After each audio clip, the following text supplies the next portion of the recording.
Hello friends, আমার প্রচেষ্টা চ্যানেলে সবাইকে স্বাগত। আজকে সহজ কিছু ইনডোর প্ল্যান্ট আমি লাগাবো।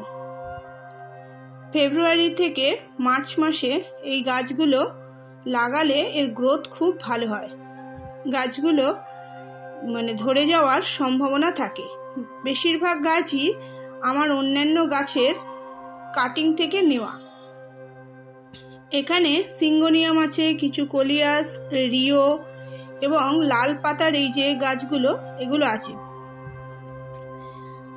আমি আলাদা আলাদা পটে এগুলোকে বসিয়ে রেখেছি আমার নিচের বাড়ির সামনে, যেখানে খুব হালকা রোদ আসে সেই জায়গায়। সেই তার থেকে কিছু কাটিং নিয়ে এখানে আমি বসিয়ে দিচ্ছি। আমি কিন্তু বেশিরভাগ পটে দুটো করে গাছ লাগিয়েছি। এইভাবে গাছ লাগালে পটগুলো দেখতে খুব সুন্দর লাগে। অনেক সময় শুধু একরকম গাছ দেখা যাচ্ছে, সবুজ কিংবা লাল একই কালার যেমন ভালো লাগে, হ্যাঙ্গিং পটে দু রকম কালার দিয়ে গাছ লাগালে পটগুলো দেখতে খুব সুন্দর লাগে। এই গাছগুলো সরাসরি রোদে রাখলে এখন এর কালারগুলো নষ্ট হয়ে যাবে। এগুলো একটু হালকা রোদে রাখলে এর গ্রোথ খুব ভালো হয়। এই যে রিও গাছটা যেহেতু খুব তাড়াতাড়ি পুরো পটটাকে ঘিরে নেয়, তো এখানে অন্য কোনো গাছ আমি লাগাবো না। শুধু একটা এই রিও গাছটাই যেটা লাগাচ্ছি, এটাই শুধু আমি 3-4টে গাছ একসাথে লাগিয়ে দেবো। খুব অল্প কয়েকদিনের মধ্যে ছোট ছোট এখানে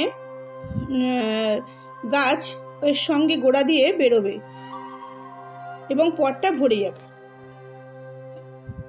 এখানে আমি মাটি, বালি, ভার্মিকম্পোস্ট আর একটু ইপসাম সল্ট নিয়েছি। ইপসাম সল্ট মাটি ইনডোর গাছের সঙ্গে একটু মিশিয়ে নিলে বেশ ভালো হয়, কেন ওগুলো পাতার ম্যাগনেসিয়ামকে বাড়াতে সাহায্য করে। আর সিঙ্গোনিয়াম গাছ যেগুলো আমি নিয়েছি সেগুলো শুধু কাটিং নিলে হবে না, সিঙ্গোনিয়াম গাছের গোড়ায় শিকড়ের মতো বেরোয়, সেইগুলো সমেত নিতে হবে। এই একটা রয়েছে আমার টার্টেল ভাইনের গাছ। টার্টেল ভাইনটা আমি অন্য একটা পটে বসিয়ে রেখেছিলাম, অল্প বড় হয়েছে, এবার এতে দিয়ে দিলাম। খুব শিগগিরই এগুলো পুরো পটটাকে ভর্তি করে ফেলবে। এগুলো হচ্ছে কোলিয়াসের কিছু কাটিং। আমি 3টে কাটিং একসঙ্গে বসিয়ে দিয়েছি। এগুলো ধরে গেলে আমি এর একটা সুন্দর করে শেপ দিয়ে দেব। এই পটগুলো, হলুদ রঙের পটগুলো আমি অনলাইন থেকে নিয়েছিলাম। টবের কোয়ালিটি কিন্তু খুব একটা ভালো হয়নি। যখন আপনারা এরকম কোনো হ্যাঙ্গিং পট নেবেন, একটু বেশি দামের নেবেন।